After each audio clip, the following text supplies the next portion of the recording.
All right.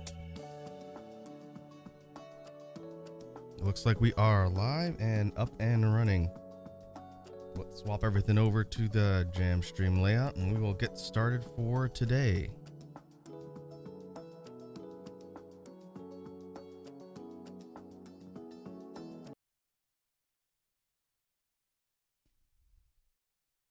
There we go.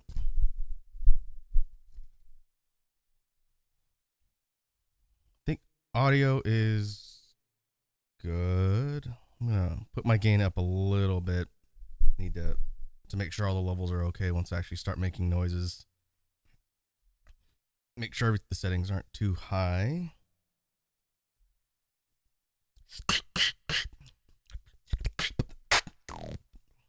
I'll leave it about there for now, and if I need to boost it, I will. As we intro everything, get started, I will just throw on a real quick beat I put together on the loop for some background noise.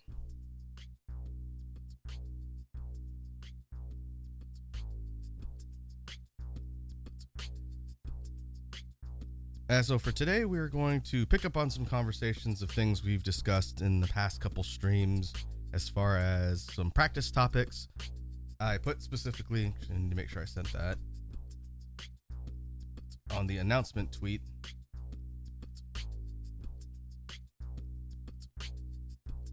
One thing we'll be talking about is sort of a circle back to discussion on technicality, things that I've been working on, kind of like a status check on the sounds. Probably talk about that for a bit, and then I'll kind of share some drills and some things that I've been working on as an extension of the technicality practice. And then from there, we'll just kind of see where the conversation goes as far as other technique or sound theory topics. And then we'll be working on BGM brainstorming as usual. And I have it off right now to reduce the feedback and noise, but the synthesizer kun is hooked up today. I have pretty much the same setup as last time, although I'm going to try and slide this over a bit. Yeah, that'll work.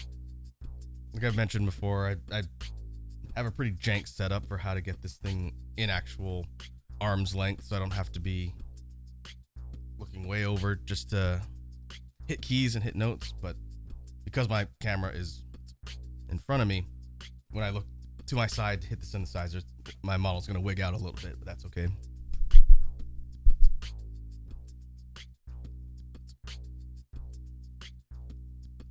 And so I think I'll pretty much cover for today. I wanted to get started a little bit earlier, but to be perfectly transparent, I was out visiting some friends last night and I got home a little late. So I woke up an hour before the stream and had to get everything set up. But we are live and up and running now, so that's what matters.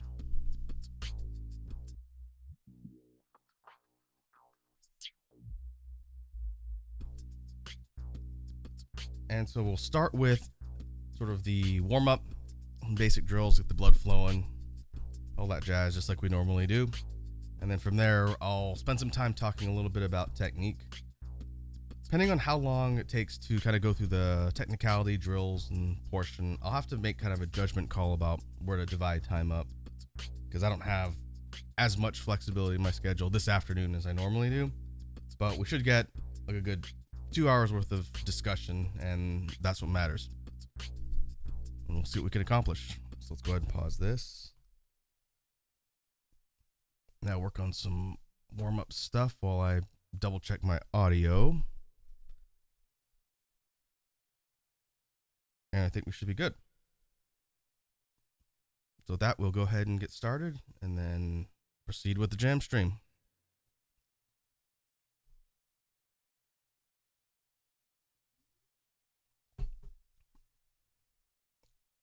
And you stay hydrated. It is decently warm where I'm at today. So let's get started.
Man, it's warm today.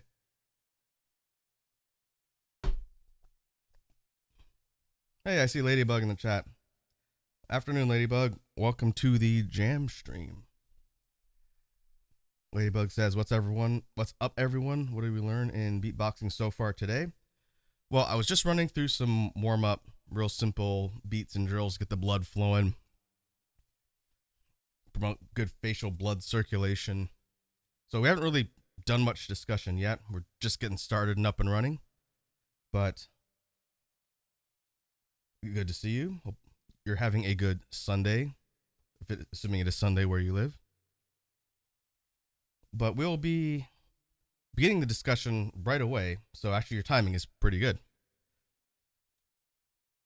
Ladybug says, oh, nice. So I'm early. Yep, we just started at a little before the top of the hour. I'd hoped to get started a bit earlier so we'd have a bit more time, but like I was explaining to the stream at the top, I was out visiting some friends last night and I got home kind of late. So I woke up a little late today as a result, but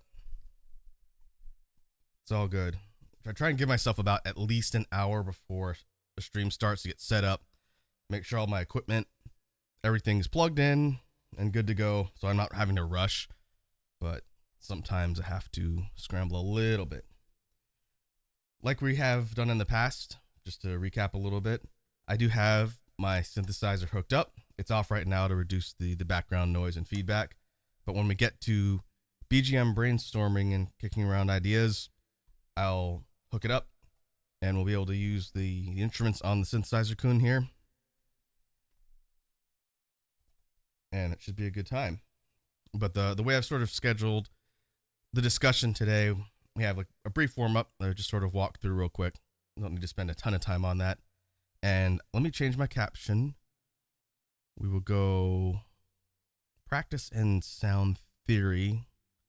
And we'll spend some time talking about stuff, to your point about a learning. So let me change this real quick.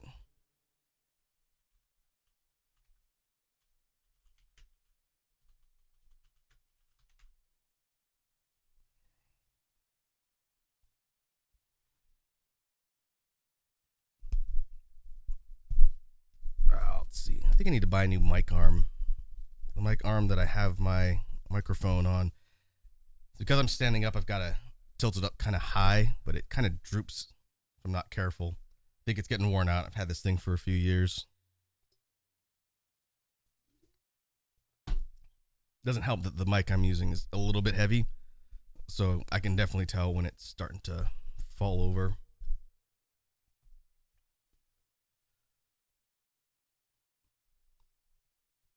And so, sound theory and practice discussion.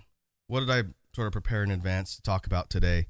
And also, Ladybug, if you could let me know if I need to tweak any audio. Usually at the top of the stream, I'll make sure for the folks that are hanging out that my speaking volume is loud enough that you can hear and not so loud that it's peaking all your audio and blowing your speakers or headphones out.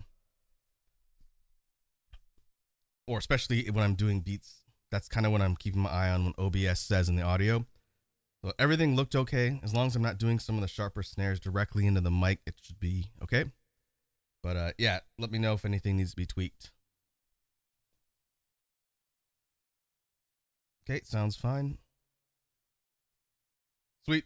Yeah, I appreciate it. Like I said to everyone who hangs out in my streams, don't be afraid to let me know if something's weird with the sound. I spend a lot of time tweaking and trying to make sure the sound is good for all the broadcasts.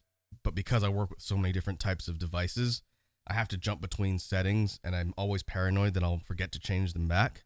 And the last thing I want is for there be a lot of buzzing or audio distortion when I'm speaking.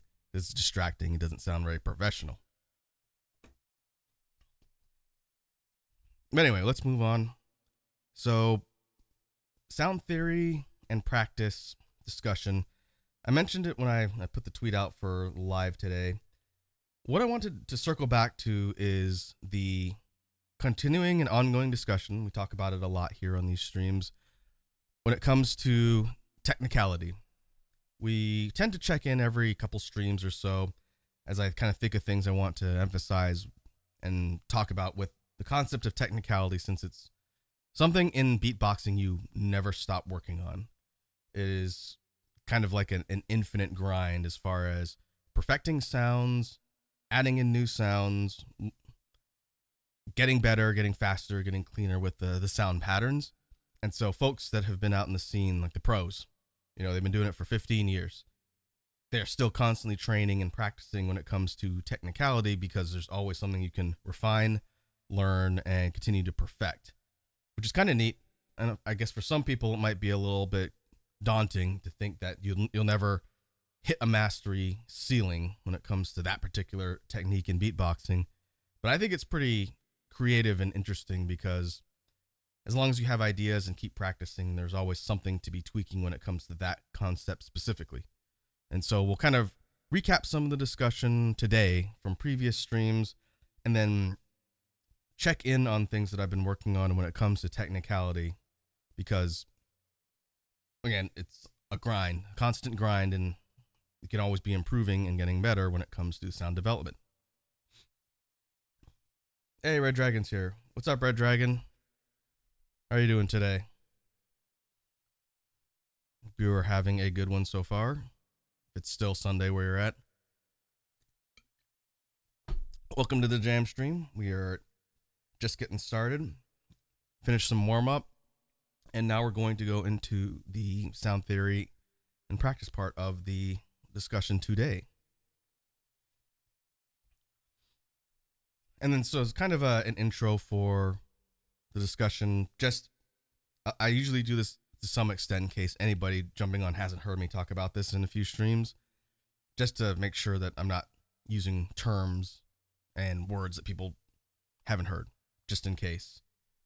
I don't keep an attendance list of the people who hang out in the jam streams. I think that would be kind of overkill. Honestly, people come and go and hang out as they want to, and that's perfectly fine. But it might sound like I'm repeating myself every once in a while for folks that are here consistently, and that's fine too. I don't mind. I'm not really supposed to be a teacher, but I want to make sure that people at least are familiar with what I'm discussing. So, technicality in beatboxing. That specifically refers to just chains or combinations of sounds to be used as components of a beat in structuring a pattern or a larger pattern into a full-blown routine. And so technicality is a loose definition and covers a lot of different things, But the simplest way to think about it is sound combos that form chains that can be slotted in and serve as a way to fill out a beat and make it a bit more robust. It is not synonymous with speed patterns in every case. I think a lot of people who are learning things in beatboxing tend to equate technicality with speed because you'll hear a lot of advanced techniques doing really quick, fast, and rapid things, but it doesn't need to be speed. It's just the combination of sounds to create larger chains that are built in and expanded upon in an actual beat. So to illustrate what I'm talking about when it comes to technicality is just, again, a real quick refresher for folks who may or may not have heard this before. If you take, let's say, I'll start with the sound set that I'm the most comfortable with because it's easy to demonstrate. If we take a hat sound, a T sound, a closed hi-hat, simple, and a K sound, not a snare, just a K sound, an unvocalized, like the letter K without the A, those two sounds, and then we pair it with a P or B, soft P or B. This is the technicality set that I learned way back at the beginning, TKP. In each of the components of those three sounds, it's the P and B sounds pretty close. For the sake of the exercise, it doesn't really matter too much, but is the three sounds. Put it together in a triplet, and you get something that sounds like on its own. Doesn't necessarily have much significance. Sounds just like three random sounds jammed together, but the implementation of the technicality set would be if you put it into a beat as a filler in between sections of the rhythm, you might get something like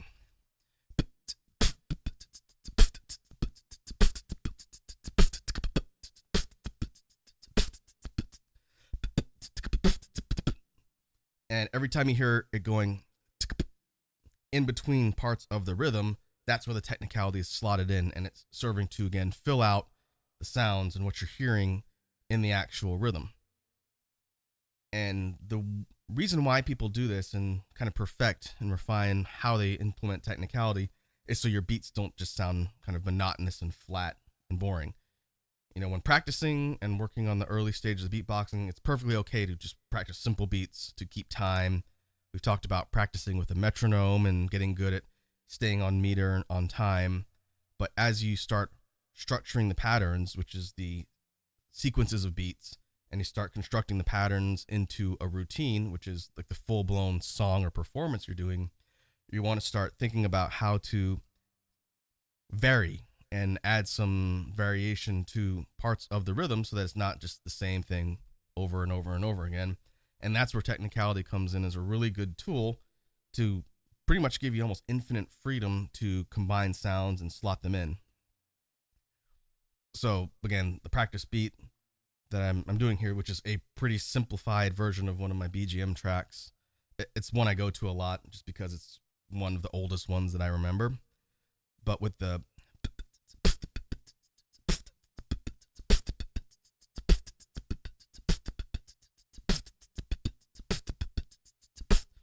again, that's the simple beat with no variation, just played ad nauseum forever. You start thinking about ways to put in variations either between the measures or in between different parts of the beat.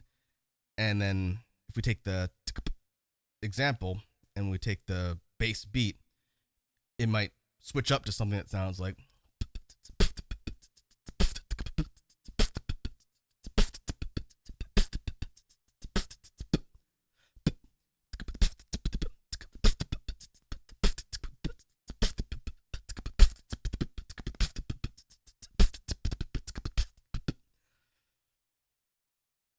and it strikes a bit of a balance. You wouldn't want to slot technicality in everywhere because then the beat's just going to sound chaotic and messy. Instead, it's a matter of kind of figuring out, okay, where does it sound appropriate to add this slight variation to the rhythm and make the beat still flow, but, you know, again, add some variation and build it out. And so that basic concept is what we use technicality for in beatboxing. It is another tool when it comes to constructing sound sets and patterns and whatnot. And it's I'm kind of trying to talk through a bits of the nuances and things that I've been working with and practicing to kind of illustrate. But that's your quick 8-minute summary of the definition of technicality. It's really important, but also really interesting in beatboxing because there's a whole lot of ways to tackle it, and you're really kind of limited by just your ideas and creativity. And I think that's pretty cool.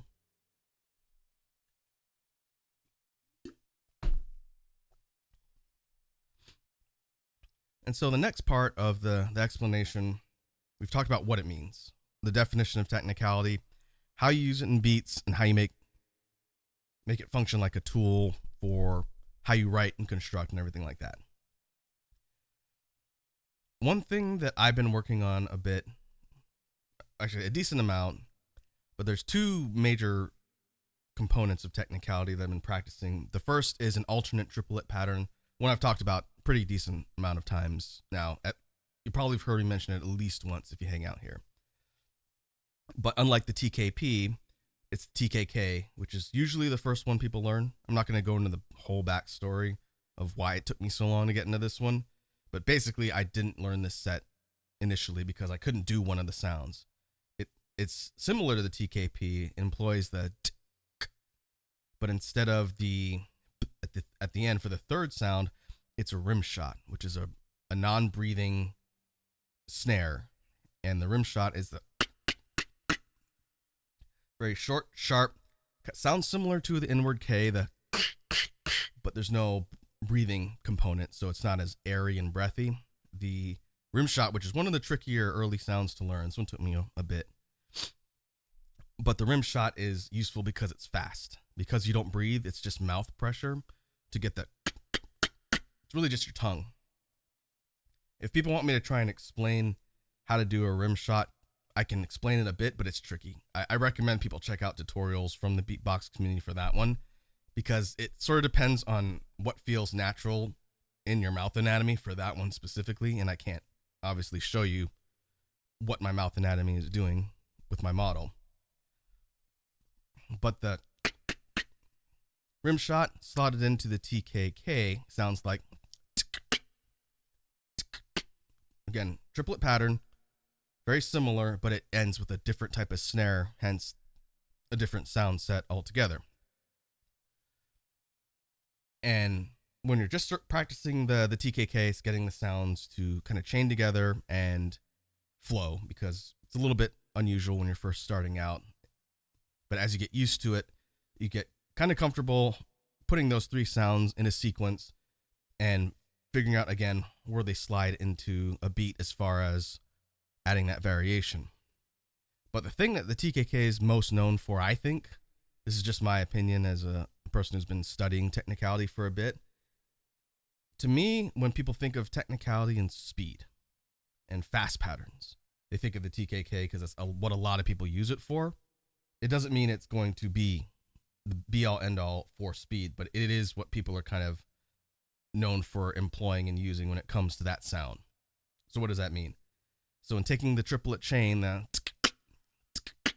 you start doing it in a more rapid pace and start combining it in like a loop over and over and over again, it goes from just a standalone triplet to more of a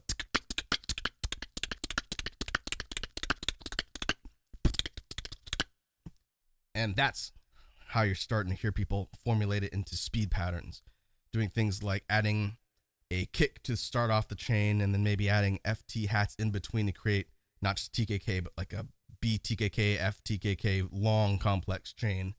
You're getting some that sounds like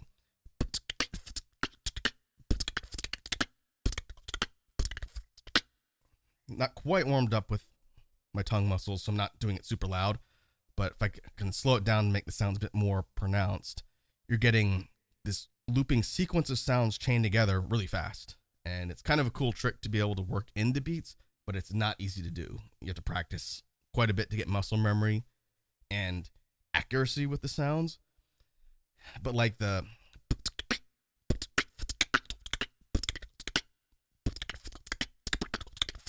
yeah, that's probably one that I practice the most. A bit of a variation into a long, like 12 note chain. But again, taking the concept of slotting that into a beat, that's probably something you might hear in maybe like a drum and bass type of beat. Maybe something like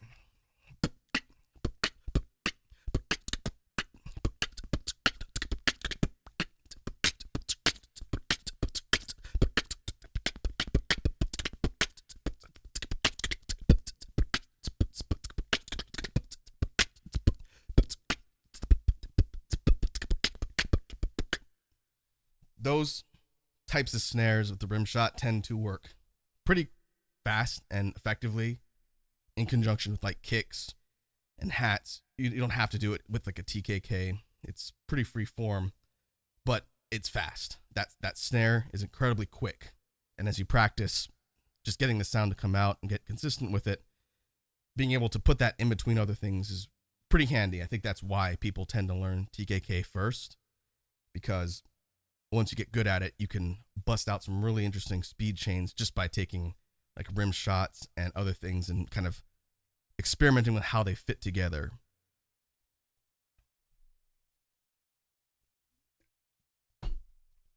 And so the TKK has been an ongoing thing for me to practice. Again, I'm not super great at it. If I'm decently warmed up and kind of focused on getting that sound to come out cleanly, I think I could do it all right. You don't hear it in my beats a lot because I'm still trying to figure out the best way I feel comfortable slotting it into things. I tend to do the TKP, TKB variation more kind of as my first choice because it's the one I think of the front of my brain. But I'm working on trying to work in some of the TKK stuff because it's just a good alternate tool to have in the tool set when it comes to creating patterns, creating routines. And so hopefully you'll see that as we kind of proceed off into the future, whenever I get like the drop a beat redeems or you see me working on stuff for projects. Hopefully you can be able to hear the TKK more prominently as I get better at it. Because one thing that sort of results from just training, and you can literally drill this all day long, is that, again, infinite skill ceiling. The cleanliness of the sound and the volume is what I think people tend to build, and that's what they get better at. It's not just the speed, it's the consistency and how loud it is. Because like my rim shot by itself, it's decently loud. You know, I'm probably not hitting peak on audio. Just looking at it, it's a little bit loud because it's sharp. But in a speed pattern, you get less volume because I'm trying to do it quickly. So for that, there's several of the rim shots in there, but you can hear the volume dip because it's fast. Eventually, I'd like to get it so that it's fast and audible at the same time. That's the end goal for that one. But we'll see. It's usually, I try and at least drill for a stretch every day if I'm not actively doing something that requires direct brain power, and just doing the TKK chains over and over and over again just to practice, because you will lose muscle memory and endurance if you don't do it for like 2 weeks. An ongoing work in progress is what I call that one. The next major technicality piece or technique that I've been working on is one I showed off maybe a month or so ago, really when I was first kind of learning it and trying to perfect it. And so this is going to be a bit of a sound check status on this one specifically. It is a 4-note technicality chain. Unlike the first two we just spent some time discussing, this one is 4 sounds in one, which makes it a little bit different in how it sort of behaves. But that's the POTO. This one is pops and tongue clicks, unlike the previous two, which are hats and snares. Snare or kicks. So the POTO uses the regular popping noise, I think it's just called a generic pop, which I think we talked about it before, and I mentioned that it's a simple sound that I think everyone knows how to do or has done at some point, and that's just creating a pop with your lips and using pressure. No lungs, no breathing power, just using your lips to create some force and creating a. I'm getting slight flashbacks to some of those really weird TikTok influencer NPC things I've seen people talking about lately. But the pop, really basic. I think everyone knows how to do this in some capacity. Just a. That is a fundamental sound in basic beatboxing toolkits. Depending on your focus, sometimes people don't use it a whole lot, but it's there. The pop is kind of a universal sound. But this sound technicality set combines them with a tongue click, and this is a tongue click, if that makes sense. I'll try and explain. The standard tongue click that I think most people know uses the back of the tongue to create suction on the roof of your mouth and then popping it down to create a. Sounds kind of like a snap almost. Again, I think most people know how to do that sound or have done it at some point in their life. You know, I always say like it's like the finger guns when you're talking to someone. It's like that's a bass tongue click. The one I'm talking about here that I designate with a TO in sound notation uses the tip of your tongue a little bit further forward, just behind the teeth and kind of the ridge of your mouth, and forming an O shape with your lips instead of just neutral with the regular tongue click that you're not really changing the shape of your mouth normally. You can, like you can go, you can kind of change the pitch just by changing the shape of your mouth, but you know, for explanation purpose, it's just that no mouth change. But when you're doing I'm doing like an O shape. I'm sure it looks really silly to people around me, but that has a bit more echo and resonance to it. It's not as sharp and snappy as the bass tongue click, and that's why I use it. One, because it's fast. Two, because it sounds a little bit different, and it's easy to sort of manipulate just by changing the shape of the O, like the size and diameter. So we're taking combining it with a, and the POTO is just that repeated twice. That's why it's a four sound set. So it's,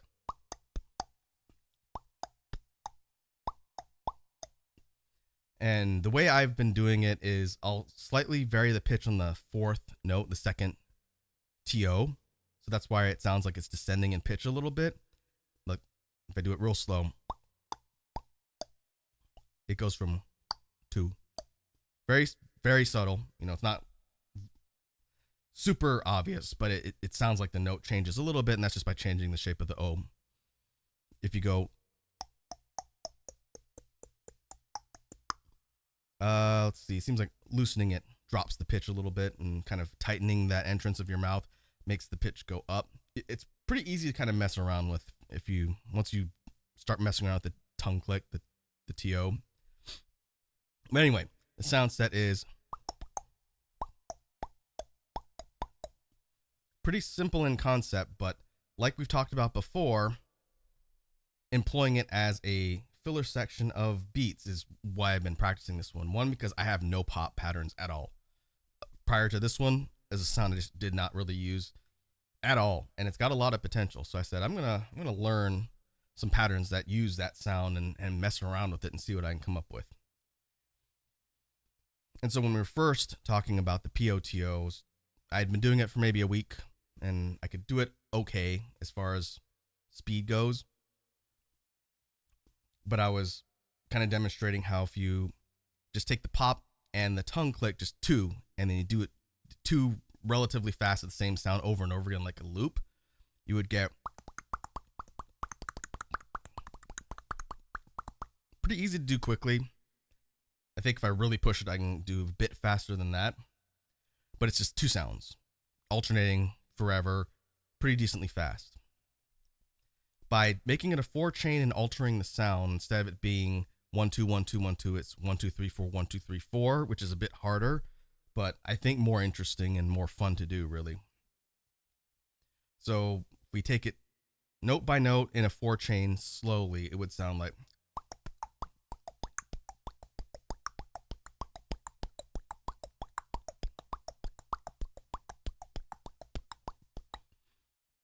Again, pretty simple. Doesn't really sound like a whole lot, just a bunch of like popping and clicking. But what I was messing around with as far as creating an extended chain with that sound is breaking up the 4-note repetition with something like an FT hat, like a f, or just a f by itself, because it helps you sort of restart and re-loop the series of 4 sounds by giving your mouth like a reset point. So that would sound like, you can hear real faintly just a f in between, and it's, again, functioning like a way for your mouth to reset before doing the 4 chain again. And so what I've been pushing is trying to do little variations in that sound set, but try and get it fast. You know, I could do them all day long at that speed. It's not terribly hard because I've been practicing it, but trying to push that faster from just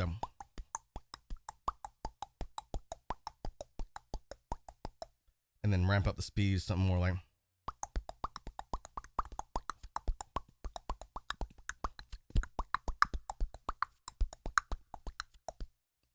the more I kind of push it and try and get it faster and faster while varying up the sounds, eventually it starts to get loose and sloppy and doesn't sound terribly good. But my goal is to make this one, again, audible, loud, and accurate, but also fast. Because I think putting that into a beat would be a good way to sort of change my technicality options and give me something that's going to switch things up and add a little bit more flavor to stuff. So to kind of illustrate with the POTO and how I've been practicing slotting it in, because I could talk about this stuff in a vacuum, but it won't mean much if I don't demonstrate what I'm talking about. If we took a simple beat and think about where to put that 4-note chain, the one I was working on was maybe something like, it's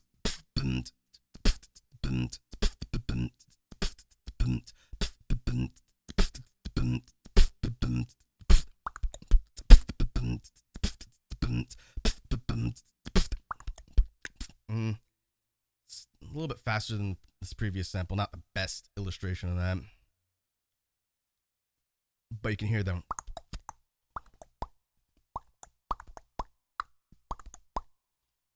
That is put into the beat as, again, a filler series of sounds, and that's what I've been trying to get clean and seamless so that it transitions into the rest of the beat and it doesn't just sound shoehorned in. That's kind of the challenge when it comes to practicing technicality. But even just getting the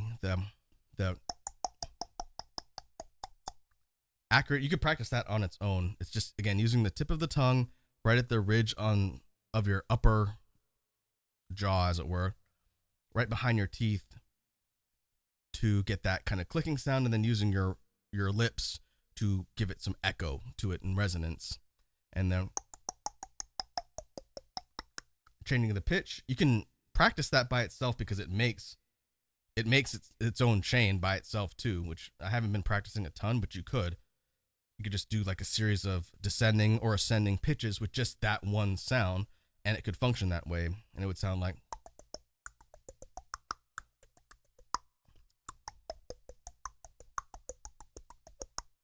and that's good practice for anything else you're going to use with that sound too, which is interesting. I didn't really think of that much in the beginning, but I wanted to sort of focus on the TO part of the POTO pattern. So I was just, going about my day, just practicing them.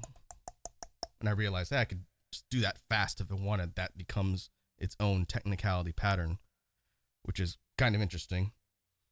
But most sounds in beatboxing function like that when it comes to using the sound in a vacuum and then doing the sound back to back with itself or other sounds. It's kind of a universal concept in general, just something like a hat.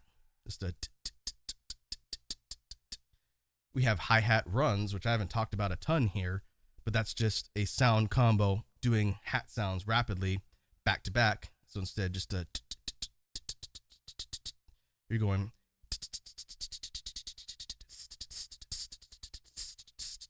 opening or doing an open hat, closed hat variation like you would on a drum set is how you're just getting and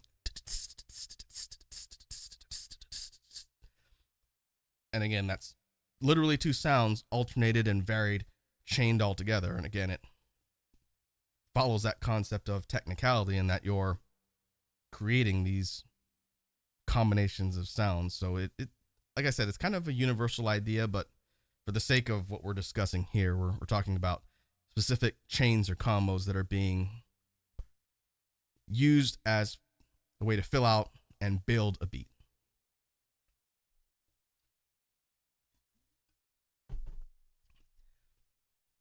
So to sort of round off the discussion about the technicality patterns themselves, the one I've been focusing the most on lately is the POTO, because it's the newest one, the one I feel like I don't have real mastery of yet, because I'm still learning on how to get that more consistent. So we'll definitely check in on that one in the future. Not every stream, maybe every couple, because I'm sure people don't want to hear me talk about the same thing every stream. So I try and come up with some topics of discussion for these that are at least different enough if I think of something. But we'll see. It's a lot of just practicing. Couldn't tell you how often I've been going about my day doing something mundane and just sitting there going.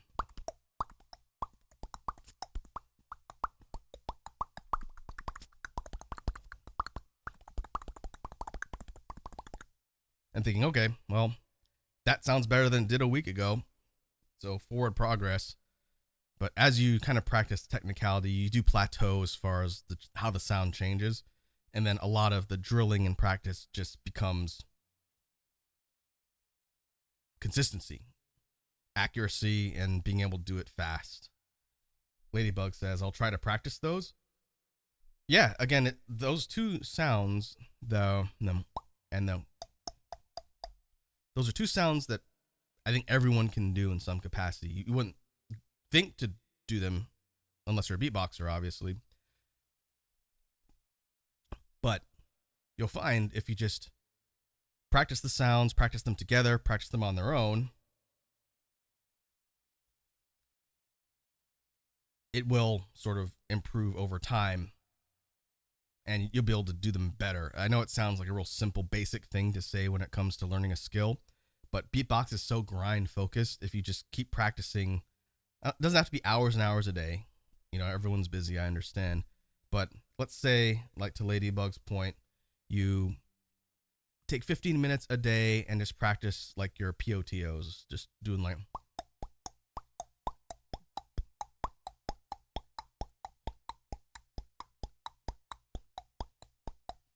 Real simple. Think of it like a metronome. You're essentially duplicating the rhythm of a metronome. If you did that for, let's say, 15 minutes a day for a week, and you take note of what it sounds like at the beginning of the week, and you do that consistently, it doesn't have to be the same time, just chunk out a portion of your day. At the end of the week, see if the sounds still sound the same.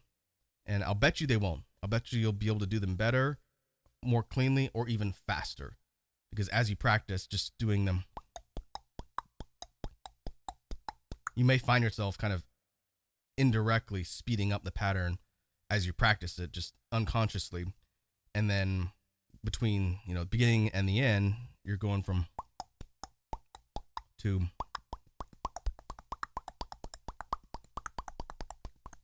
And again, it sounds really simple, but that's how the skill curve sort of maps out when it comes to beatboxing. And then the more you practice, the less you'll probably see things change, but the more comfortable they'll feel. Ladybug says TKPB, TKK, and the pop click. It's nice to know I can just practice while doing everyday stuff. That's why I like beatboxing, because I don't need to go to like a dedicated practice space or set up equipment or have anything to practice basic sounds. Obviously, if you have family or roommates or people who you live with, it's a little bit more difficult because you don't want to be a nuisance. But everyone has their own space. You could be sitting there writing emails on your computer in your room, and if no one's around you, nothing says you couldn't just be practicing sounds. That's what I do all the time if I'm not actively around people. I will say, Ladybug, if you want more in-depth explanation of the TKK, because the third note of the TKK, the rim shot, is the one that's more difficult. let me know at some point, either on these streams or um, even in like Discord or whatever. Just because I know that one was difficult for me to learn. Usually, what I'll tell people is if they're getting into beatboxing and they start with the inward K sound, the if you can learn that, which is one of the other tougher early sounds that people get sort of stuck on, if you can learn that sound first, then learning the rim shot is a little easier because it's essentially the same motion muscle wise, just without breathing. But it's tricky. Again, I probably took me maybe like 8 months, I mean more like 6 to 7 months of looking at tutorials for someone to explain the rim shot in a way that I could actually understand, because I ended up doing it wrong. I had another sound that I was doing that I thought was a rim shot, but it turned out to just be a variation of the outwards K. And so I ended up having to go to tutorials and look at maybe 3 or 4 different ways people explained it. And then finally, someone kind of approached it from a different angle than most of the other people I saw. And then that's what made it click for me. But yeah, that one's a little bit tricky. But once you learn it, it's not hard to do. It's hard to do fast, but that's what you train in technicality for. If people, and this is just for my community in general, if people want me to link resources or things that beatboxer students can use to learn, I can do that in the Discord, in like the general media share channel. I don't want to flood that channel with stuff just because I know people don't want to be getting notifications and just see a channel full of stuff. But if people want resources for learning things specifically, I can definitely put them there because there's some good ones that I can dig up. That's just like a general thing. You can ping me at any time and ask me to link stuff, because there's a couple folks that hang out here regularly that I know are interested in getting into beatboxing. And so to make it easier, I like to try and point people towards helpful things that I used when I was getting into it and, learning basic sounds. So, feel free to ping me at any point about stuff like that.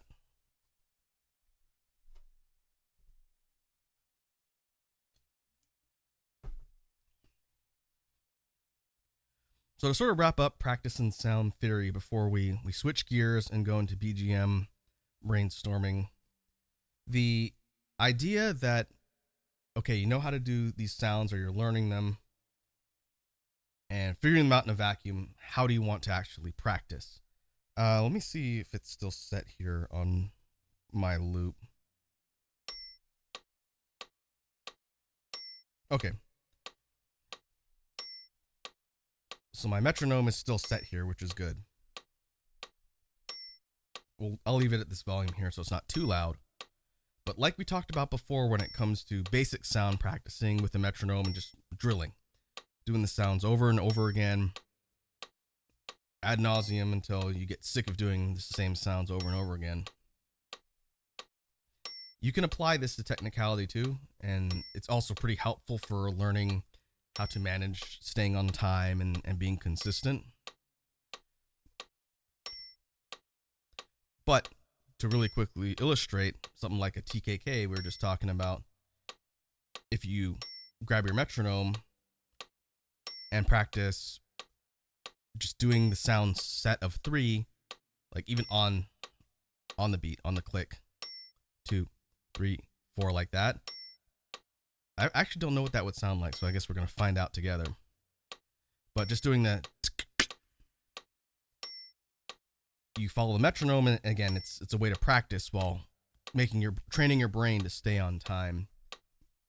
So let's see what that would sound like. Go 1, 2, 3, 4. 1, 2, 3, 4.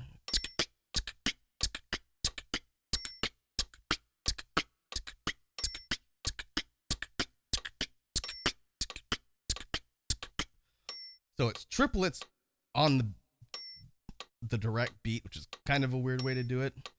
But just like everything else we talked about before with kicks, snares, hats, same concept in that it's, again, getting your brain used to doing things consistently at a slow pace. And then as it goes, you ramp it up.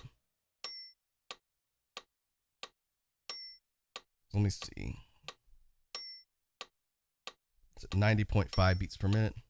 If we go up to, let's say, 150. This is the same exercise we did like 1 or 2 streams back, I think it was, when we were practicing with the metronome, but same deal for technicality. If you follow the beat here, it's a bit faster, so you wouldn't want to be doing this right out the gates as you're learning the sounds. But this might be tough even for me to do because I don't think I've trained this way before. But if we try and follow again, 1, 2, 3, 4, 1, 2, 3, 4.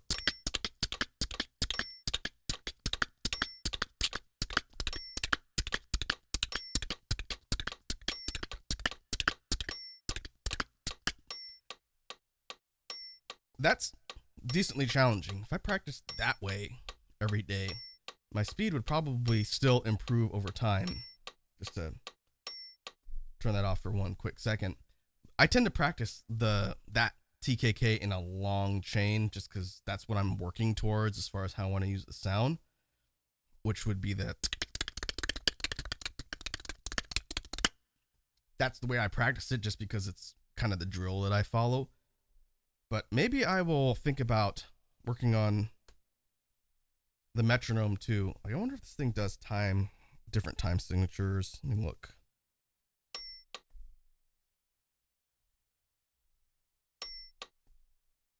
Oh, here, edit. Oh, it does. That's interesting. Oh, I wonder if it's set because of the beat I recorded on here. Yeah, I think that's why. Let me try and clear it off and see. I kind of want to see if this does like a 3/4.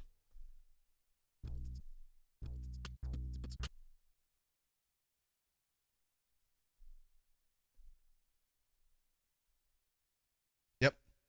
If I completely clear off the loop, it'll let me kind of mess around with the time signature. So like 3/4 at whatever it is, 150.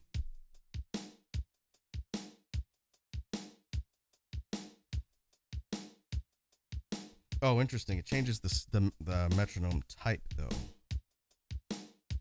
Oh no, I see why. Let me fix that. There it goes. It defaulted to the regular drum, like rock rhythm for some reason. It's not what I wanted. Okay, so this is 3/4, like a waltz tempo.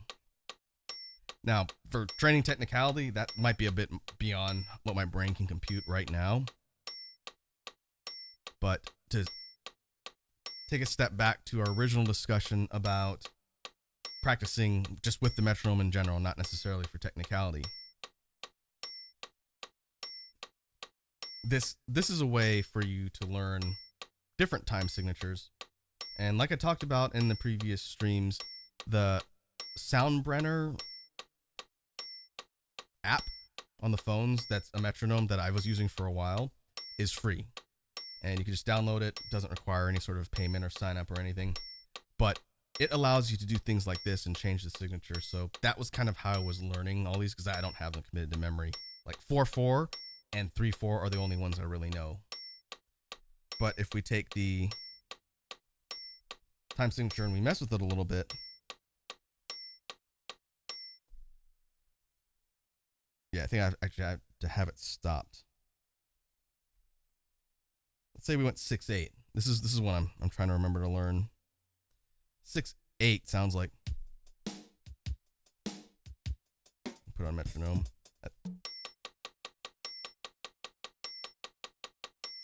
Well, that's fast.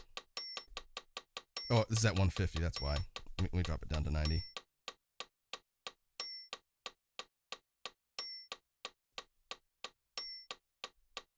No, this is 6/8. Ladybug says, "Oh, really? I've been trying to find a metronome for my guitar practice." Yeah, let me double check it on my phone here.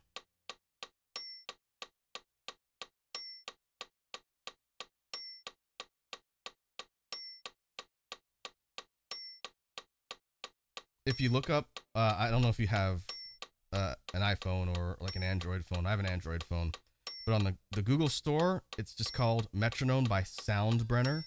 Sound and then Brenner, Soundbrenner. They have a metronome app that I think it's on everything.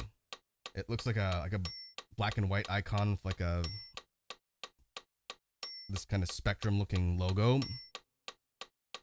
But that's free. I have it on here. I haven't used it in a bit, but it allows you to do exactly what I'm doing here on the loop. Maybe a little more straightforward manner as far as playing around with time signatures and whatnot. So yeah, look it up on your app store and see. It might be a pretty useful tool.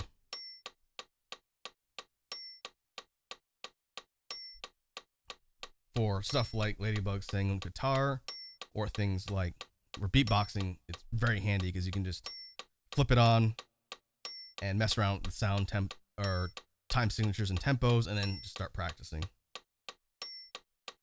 So this is 6/8. This is one that I still have to kind of think a little bit. But just like stop that, so don't be annoying. Just like the metronome apps, the loop station itself has some tools on here that you can kind of mess around with, which I find handy. That's why I kind of use it for these explanations, and we're sitting here talking about practicing tools and techniques for beatboxing specifically.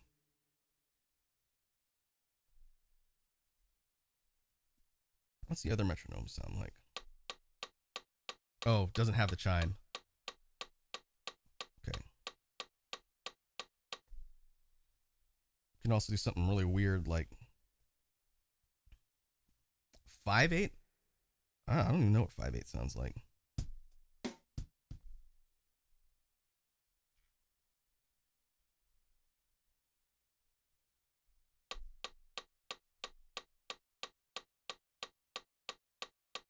One, two, three, four, five. 3, 4, 5, 6, 7, 8. Interesting. Maybe metronome 2 will actually illustrate that better.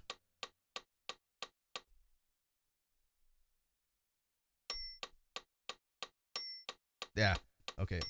Having the chime actually tells me when it resets. So it's 1, 2, 3, 4, 5. 1, 2, 3, 4. 1, 2, 3, 4, 5. 1, 2, 3, 4, 5. 3, 4, 5. 1, 2. Interesting. I don't think I've ever tried to do a beat in that time signature.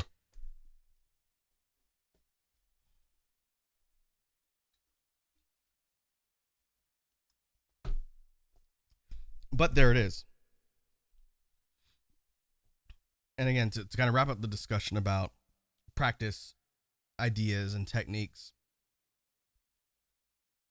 I think if you are learning beatboxing and you have access to like a metronome app like we were talking about, and you use that for basic sounds, you use that for technicality, just literally anything in beatboxing. I can't think of anything it wouldn't apply to.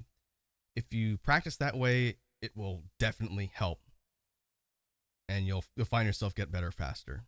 I wish I used a metronome more when I was starting out. It wasn't until a little bit later that I started kind of training with it. And even now, I should probably train with it more. But yeah, hopefully that was a useful little explanation and discussion. Again, I think technicality is fascinating. That's why I talk about it so often here on these streams. At some point, we'll circle back and talk about things that I've been working on, and hopefully we'll be able to see more of a progression, especially with the POTO. That is my main goal in the short term, in the next stretch of months, to get a lot better at using and kind of employing in just the regular beat construction. Hey, and we got a stretch reminder from Lava King. What's up, Lava King? How are you? Oh, back. Welcome to the jam stream. Hope your Sunday is going well. We are just wrapping up some discussion on practice and technicality drills, and we're going to segue over into BGM creation, BGM brainstorming for the remainder of our time on stream today. And hopefully we'll be able to come up with some ideas for some future BGM project releases. Lava King says, just got FF16 and it's pretty good and pretty. I've heard good things about FF16. Everybody I know who has been checking it out says the game is really solid. I would like to pick it up at some point. I have a lot of things on my list, but I will play it eventually. Might be like a year from now, but I'll check it out eventually.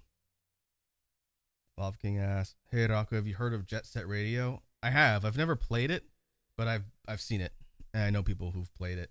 I think Pwups, one of their favorite games is Jet Set Radio. I think. I know the kind of music and aesthetic more than I know the game, but yeah, I've heard of it. The old PS2 game from back in the day.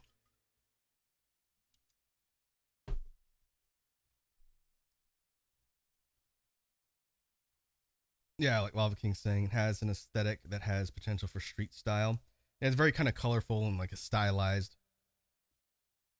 like urban feel to it. Oh, Dreamcast. I gotcha. I never owned a Dreamcast.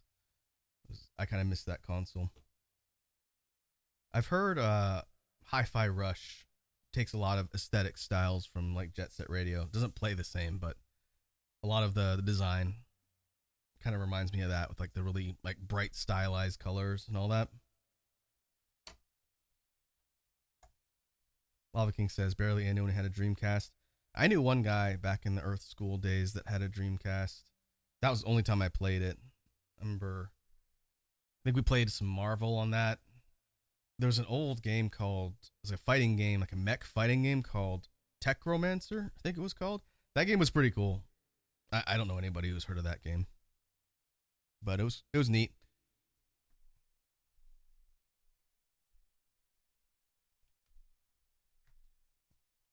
All right, let me change my caption.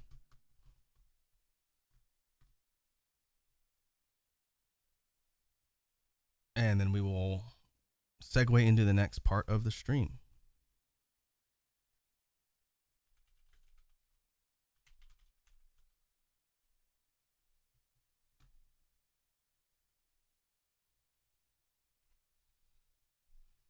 Lava King says most of the Dreamcast library was ported to GameCube with enhancements. Yep, I do remember that. And Lava King says, "Oh, I thought you meant Virtual On." No, I know Virtual On. That one was fun too, but Techromancer was a 2D fighting game.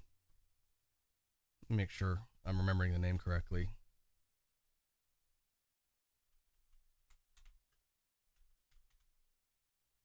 Oh, I thought it was one word.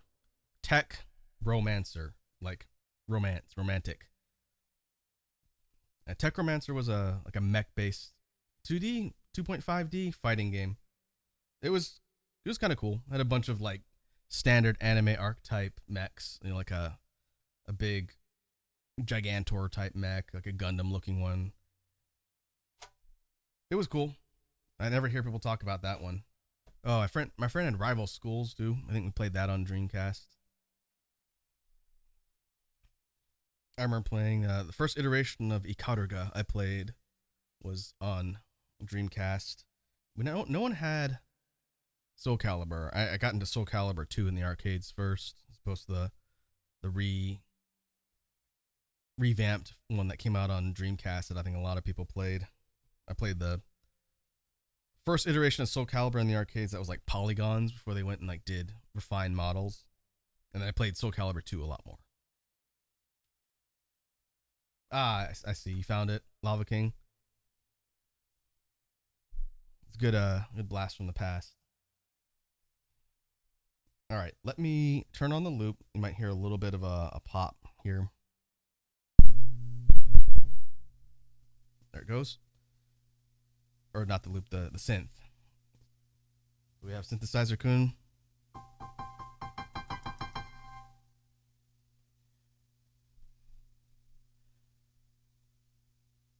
What I'll do is, once I actually start messing around with ideas for the BGM tracks, I'm going to turn my boost off and then start putting things together. And then like we've done the last couple streams, I'll turn everything back on and we'll talk about all the things that we've been coming up with.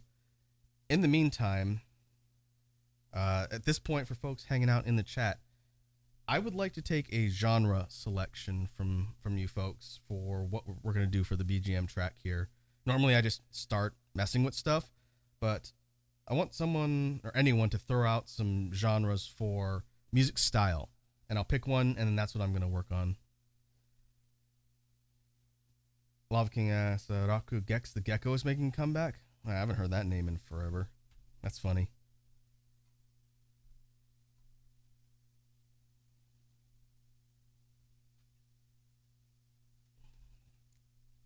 It's always time for a research in properties. Ooh, Lava King says blues. Ooh. I do not have a lot of experience with blues compositions. That would be an interesting challenge. I think you might get something that sounds more like jazz-ish, because I know jazz a bit more than like blues composition, but I can definitely try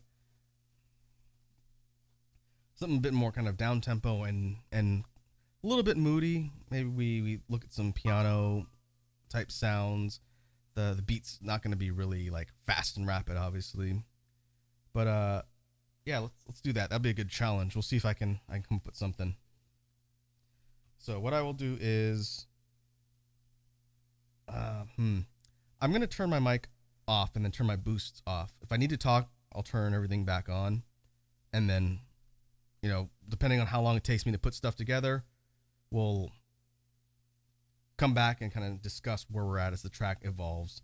The reason why I can't do it in real time is because whenever I'm using the synth, if I have my mic boost on so you can hear me, it distorts and adds feedback to the synth. And I don't have a way to fix that because it's coming in through an aux input. So that's why I have to turn the boosts off to do the synth stuff, and then remember to turn everything back on. All right, so let's see what we can do. First, I'm going to do rhythm, then I will do bass, and then I will pair with some sort of melody, just like we normally do. So let's see.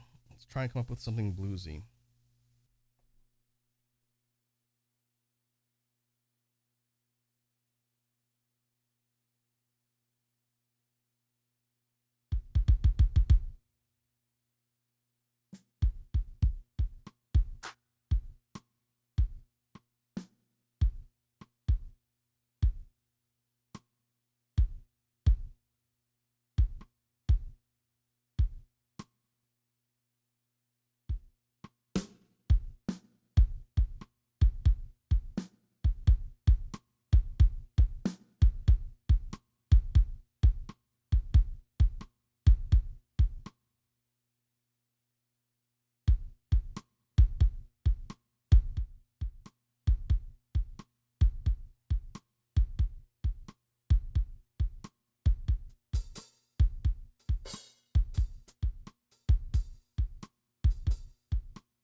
All right.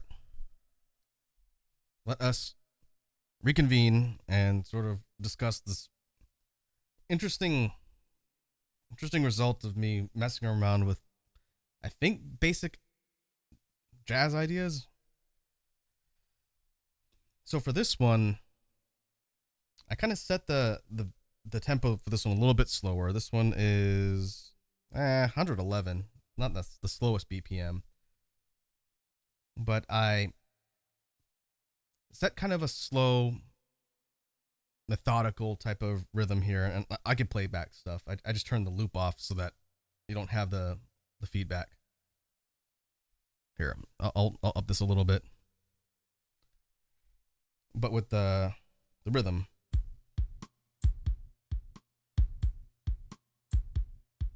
It's a little swing-ish, but I wanted something that was going to be kind of constant but not fast. You know, we think like a blues or jazzy type of theme. It's not going to go quickly. It's not going to be like a real fast, like a break beat or like a drum and bass beat.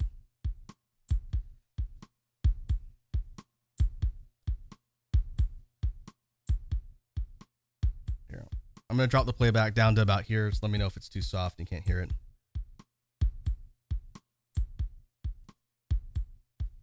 And from here, I went for kind of a moving multi-note bass line that I paired with like a synth bass and strings. I like putting strings under bass lines because it tends to give it a bit more kind of full sound. I need to make sure I don't do that every single time. But with the bass line,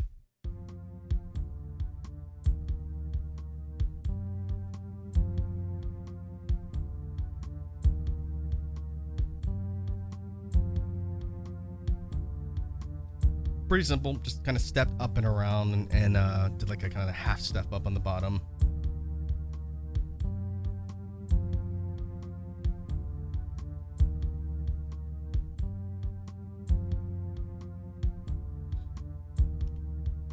And overall the notes and kind of melodies I put together for this one are relatively simple. I wanted to try and see if I could emulate the style and feel a little bit more than an actual like complexity when it came to the different components. So this one might sound a little bit simple and basic, but that was kind of the point. I wanted to kind of try and capture like a bluesy, jazzy-ish mood, and this one was kind of tough. Not really my strong suit when it comes to creating beats and whatnot. But from here, I wanted to add a piano.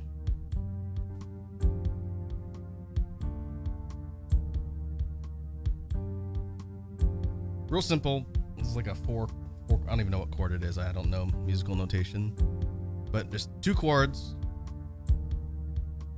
And it drops down. It's in the same kind of register as the bass. I wanted to kind of mess around with that melody, but give it more like a higher end type of sound. It's gonna complement the lower. That was my goal. I don't know if it worked.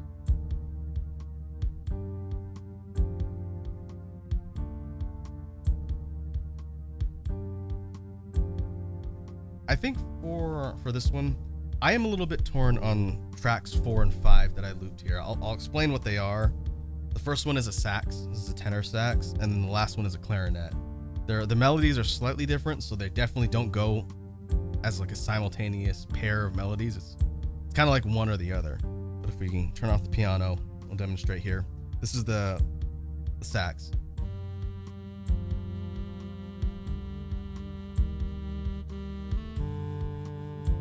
Ooh, that little pause there, I don't think that was intentional.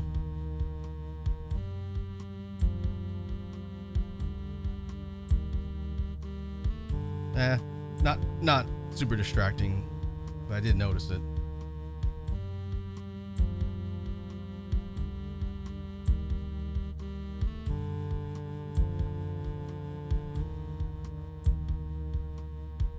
So similar twist on the melodies for the piano and the bass line, just with the sax.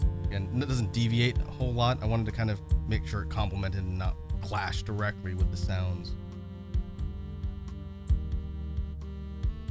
But then I did the clarinet, and I'm going to swap them so you can hear the difference.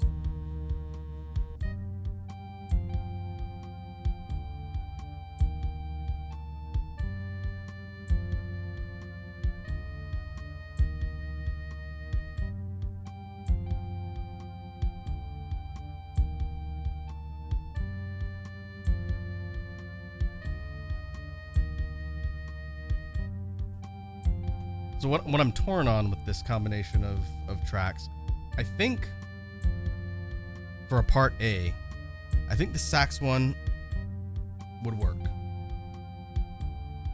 Maybe a part A and part B, and the part B would be the clarinet part here, this higher section. I don't know, I might have to think about that when I actually sit down to record this, because I like both versions of the melody. They definitely don't play at the same time. Like I said, if you try and do that, it sounds like this.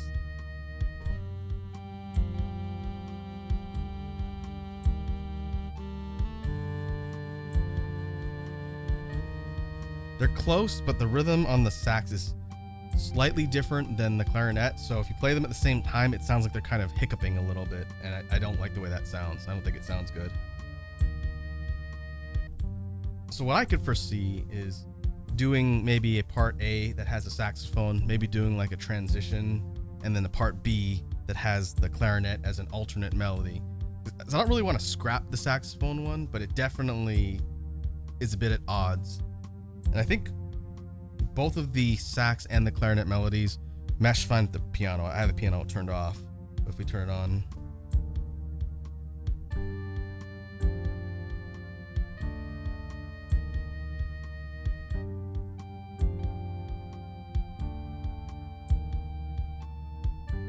maybe not.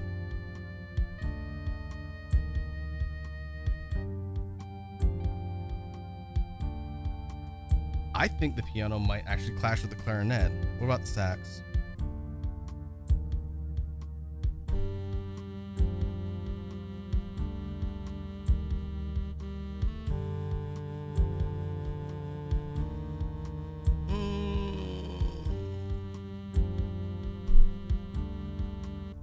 Interesting. I think the piano might actually clash with both the sax and the clarinet parts. Because I think it's the fact that it only has 3 notes, so it doesn't really kind of follow the same progression, and its last note ends in a different spot than both of those melodies end.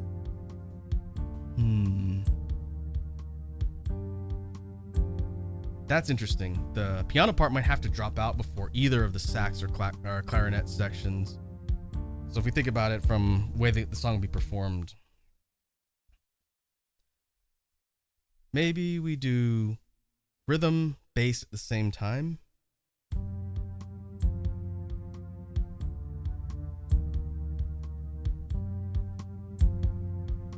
You bring in the piano.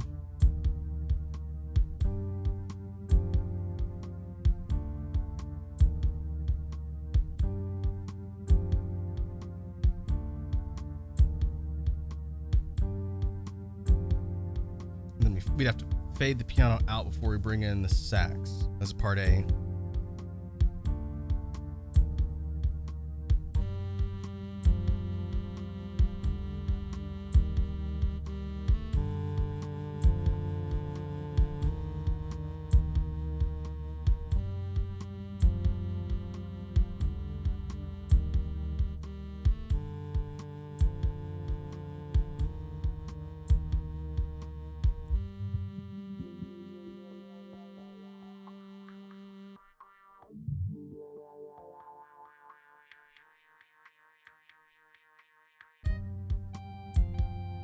Then I don't know if I'd want to filter transition that.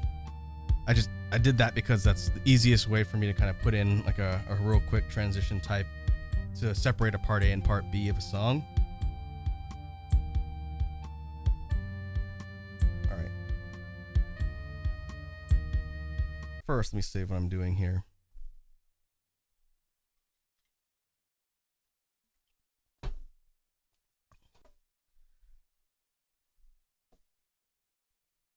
So I think the progression of having the initial part of the song, piano comes in, plays for a few bars, fades out, and then the actual melody with the sax comes in, plays for a few more bars, and then we have some sort of transition between part A and part B, and then part B has the clarinet. And then maybe, let's see if we turn everything on here.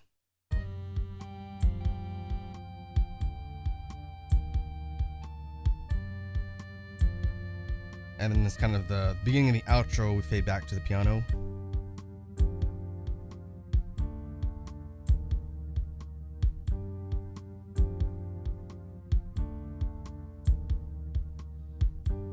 And I don't know what makes the most sense to end on. We could end on the piano. And then after the last note of the piano riff, then that's the track. That's possible. I'll have to think about that too in recording. But it seems pretty functional. Again, I don't know blues theory too well, so this one kind of bridges the gap between like a jazzy-ish, blues-ish, tangential type song. I think mood-wise, it definitely sounds like something like from like a noir type setting. You know, like a person walking through a city at night, maybe like through the alleys, kind of like a low, subdued, ominous or mysterious type of mood. That's what I get from this, which wasn't really my intent, but it's an interesting result. Like a detective serial or detective game or something. That's what it sort of reminds me of.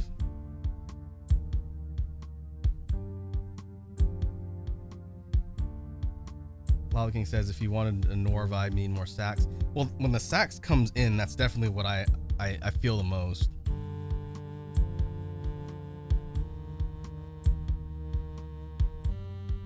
So for this part, where we have the sax, it definitely has the most kind of like noirish vibe. A la Baker Street. Yeah, that song has a really aggressive saxophone riff. It is one of the most famous in music, for sure. But for this one, everything is, again, it's very kind of like moody and subdued. It's not like really high energy, and it's not like kind of in your face. Everything is, it's hard to describe, but everything feels kind of more suppressed almost. And I think the way the actual track is structured will probably help that. So for this one, I definitely think I would have the instruments kind of coming and going in different sections, and then from a part A to part B.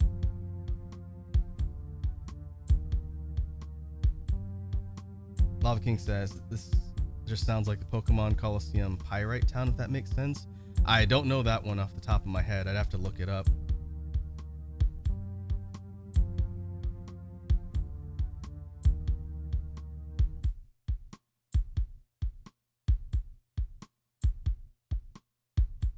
I think if I were gonna figure out where I'd put a song like this one would go on like a chill type release. I think something similar to like Lounge. This one definitely has some similar vibes to the tracks that were on Lounge.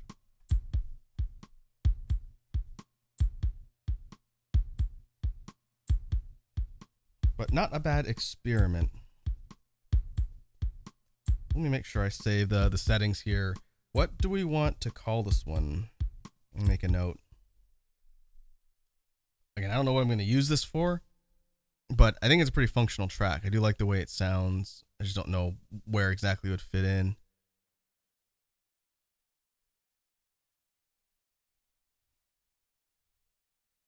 Let me grab my BGM document so I can write down suggestions for a title.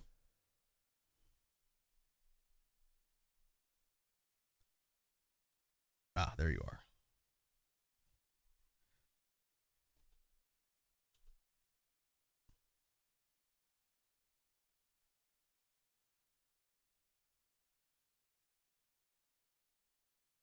I'd also have to look at all of the other tracks that have kind of been put together so far, because I don't want to. That's weird.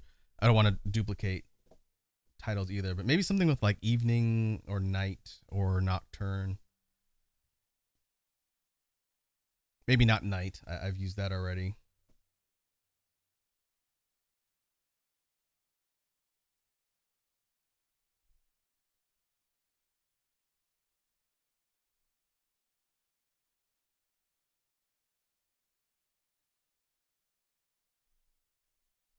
It's funny because I think for a track like this, a title like I used for Lounge specifically, like Dusk Walk, Dusk Walk would have fit, I think, pretty well for a song like this, but obviously I've used that one already.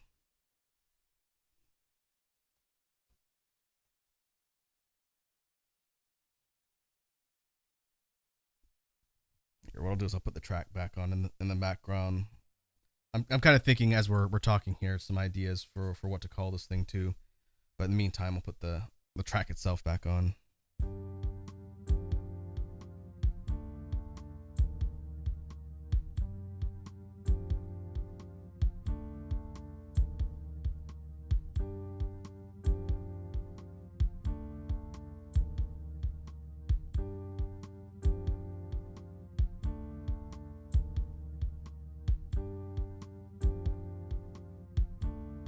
I kind of like Street Light Nocturne.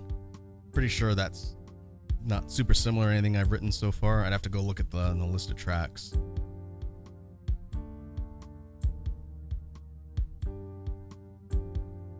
I'm gonna put that as a potential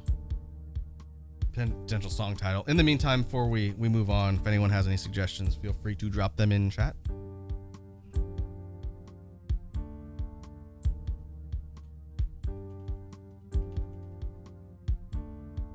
Make sure I save what I'm doing here.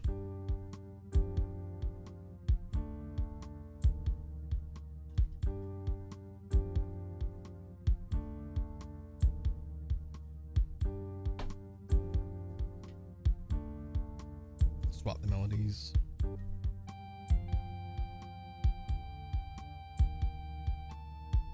Oh, we got a stretch reminder from Lava King.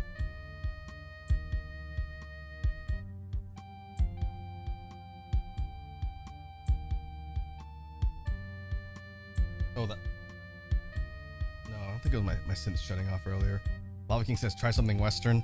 I'm not doing a Western theme, Lava King. I don't like country and Western music. One, I'm not good at writing in that style, and two, those are two styles I actively don't like. But I have an idea for the next one. I'll kind of set it up, but we could still take suggestions on things to kind of build out, because it'll be a little bit different from the others. So let me do this. One last save here. I'm going to save into a new track.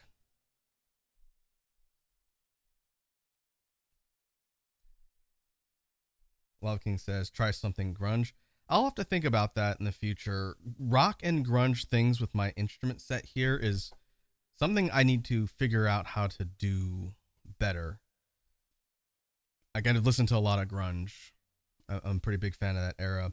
But doing like the guitar driven stuff is something I'm still trying to figure out with the loop. Like an alternative grunge era, like 90s grunge era type of composition would be cool. But it's not something that I feel like I know how to do super effectively. Because I'd like to do like a metal composition at some point too, but the guitar instruments on this particular synth are okay. They sound very artificial though, and it's very clear that they're not actual instruments. I have a guitar, and I have a way to hook it up to the loop too. Recording with it, one, I don't know how to play guitar. I do have one though, I was learning. The problem is trying to record guitar riffs with a loop without a foot recording pedal is tough. I don't have one of those.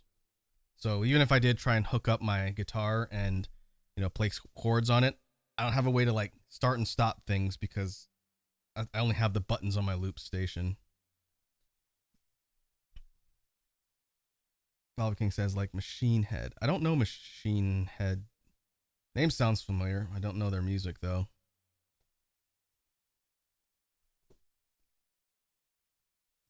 But yeah, that's something I've been kind of working on offline, is trying to figure out how to get some good elements of rock music. I've done a couple like rock-ish type beats, but like an alternative grunge type sound, that's a little bit different. And so we'll put a pin in that particular style because it's something I'd like to figure out. But at this point, oh, Machine Head by Bush. I'm sorry. Yeah, I haven't listened to Bush in forever. That's not a song of theirs I know. I know some of their other ones, but usually when I think like grunge and the early alternative stuff, I tend to think of like Soundgarden, Pearl Jam, Alice in Chains, obviously Nirvana. I do like Nirvana. They're not my absolute favorite, but I think a lot of stuff from that era I definitely listen to, even to this day, a decent amount. I like Alice in Chains a lot. They're a good band. But what I was saying was for an idea is I want to do something hip hop inspired for this last one. And I need to work on hip hop type beats more because there's some projects coming up that I could definitely use some beats for. I'm not a hip hop beat maker at all. And that's why I want to get better at it. So for this last one, this one's going to be like a hip hop ish type beat. And I'll see what I can come up with as far as combining some ideas from like old school stuff and maybe a little bit more modern. I admittedly am a bit more of an old school and underground hip hop head than the modern stuff. But that is a discussion for another day. But let me do this. I need to go refill my water bottle for the last stretch here. I think we got maybe around 20-ish so minutes. So let me turn on the loop. I may need to make sure I don't make this mistake again. I'm going to turn on the loop and just mute my mic instead of turning my source off because my speaking mic, everything playing out of the loop is the singular source. So I'm going to turn on the one we just finished, and I'll be back in 1 minute, and then we'll pick up with this one. So in the meantime, for those that are hanging out, if you have ideas for style or elements for like hip hop stuff, feel free to drop them, and then we'll try and put something together. Again, this is kind of outside my comfort zone a little, but I do need this something for some stuff I'm working on in the future. That's why I want to do it here on stream. So let me do this. I will put these tracks on from the last one. And then I'm going to go refill my water bottle. I'll be back in 1 minute and then we'll pick up.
All right.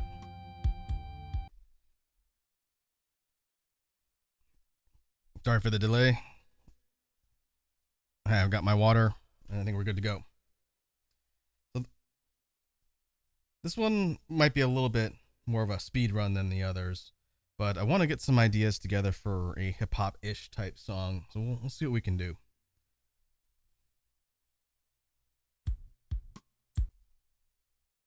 Okay, clear this one off.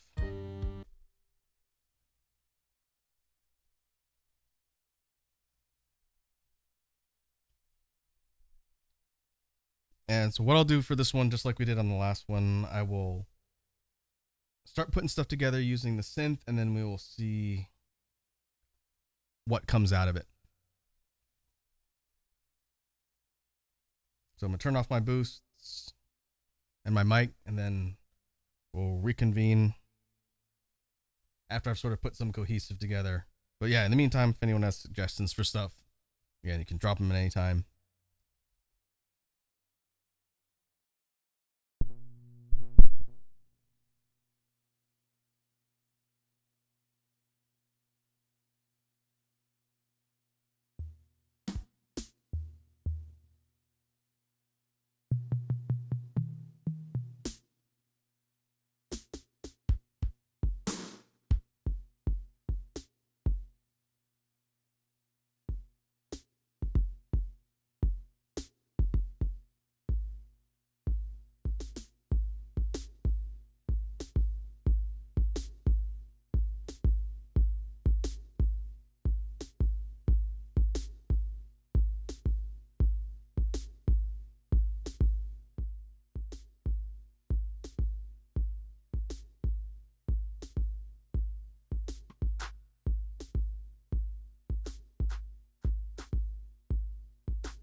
All right, let's bring it back and discuss a little bit.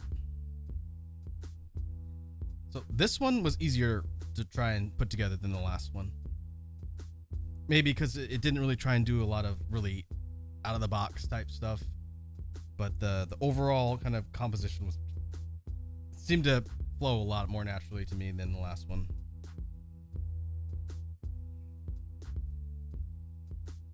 So I went for kind of like a mid-tempo, bass line. I went for a mid-tempo kind of rhythm on the drums. Not, too outside the norm of like your hip-hop-ish type stuff. But with that, I pair it with kind of like a low alternating bass line. Nothing that was too moving or too rapid, rather, as far as the melody goes. That's how we get the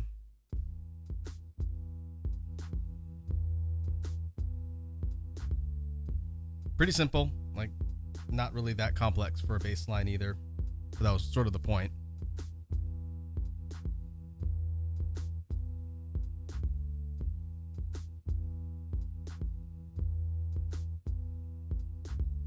And then I actually did this in kind of reverse order. I didn't go tracks 1, 2, 3, 4, 5. I did 1, 2, 5, 4, 3. But I added in this little signal blip, which I've used on a couple other beats. I'll think if I need to tweak it for this one, so it's not really repetitive. But using the filter command and some presets that I've got, that's how we get this one.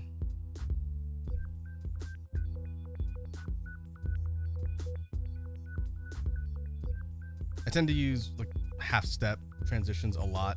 Again, I need to be a little bit careful about overusing that. But I kind of like the oscillating sound of the signal blip here. It gives it kind of a high end, and it bounces off of the bass line decently well.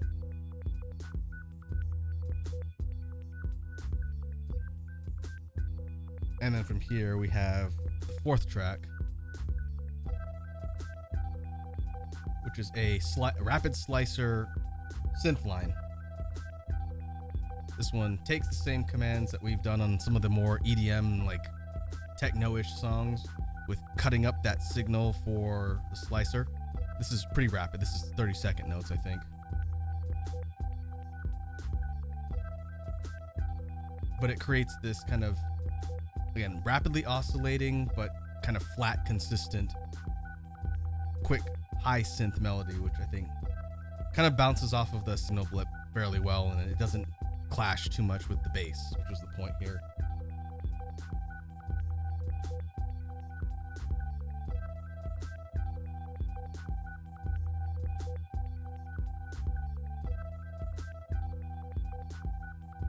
And then the last one, this is a string synth track, which I think has to alternate with the rapid sliced synth. So this is like probably part B, or maybe something for a chorus. I don't know, for a hip hop type beat, like if you're gonna rap over this, the structure of it would be a little bit different than some of the other ones that we've seen up till now, where it's kind of like part A, part B, outro. For a hip hop type beat, you'd actually have to be kind of structuring it around the bars, and then the chorus, and then the bars, and then the chorus, and however many you're gonna do, which is kind of what I would like to use a beat like this for. I don't know if I'm gonna use this one specifically, but I want to get into some actual functional hip hop beat type creation, because it's a style I don't readily do a lot. So this track 3 with the strings would probably be for something like a chorus, I think. When we turn it off, for the bars, for like verses, it would probably be these 3. And then when you don't have the strings playing, the sliced synth would come in at different parts to kind of accent and draw the ear towards different parts of the track while not taking away from the bars. So again, the construction would be different for a hip hop, like a rapping hip hop type song, versus just a regular instrumental track that's being used for just general purpose and style. So that's something I need to balance and think about for one like this.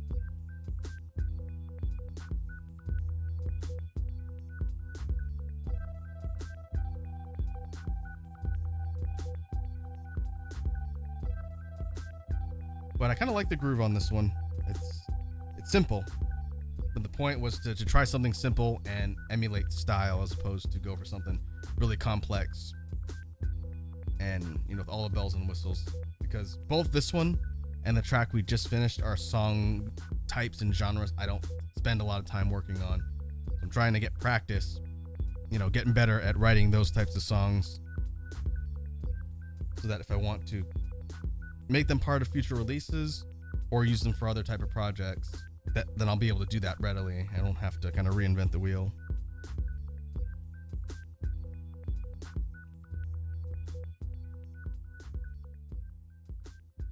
All right, we'll drop this down.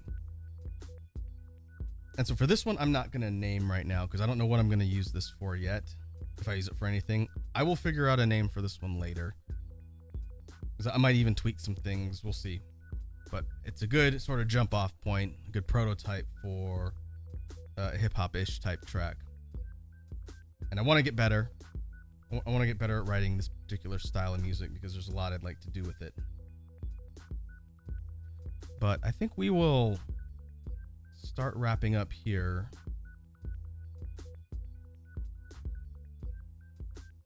If I had more time, I'd want to do a third one, maybe with another suggestion from chat, but I don't. I've got to run to another engagement before it gets too late.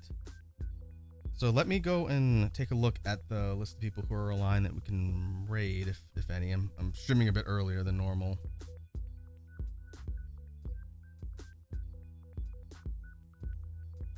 Oh, I see Truck Sama is streaming. I have not seen them in quite some time. Okay, we will go ahead and do that. So let me stop this and save. It would be quite a shame if I lost all that work. Ladybug says it was nice and informative. Oh, I'm glad. I hope these are interesting discussions when talking about like beatbox technique and then getting over to the BGM and loop station stuff, which I'm still learning. Hopefully it's informative and at least an interesting discussion. I like talking about this stuff. I want to get better at being able to explain it. So no worries there. We'll go to outro.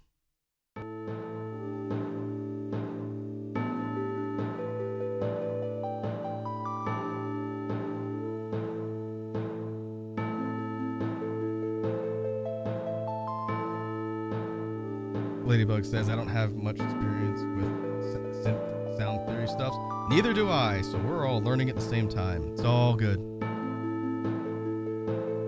But in the meantime, thanks again for hanging out. Next week's stream schedule is going to be a little weird because I'm going to be out at the end of the week. We might only have 2 days. I got to figure it out. Maybe Monday, Tuesday. But I will post that once it is done. And in the meantime, let us go raid Truck Sama and see what they're doing. They're playing Valorant, I think. Let's go have a look. But again, hope everyone has a good rest of your Sunday or respective day in your time zone. And I will catch you folks in the next stream.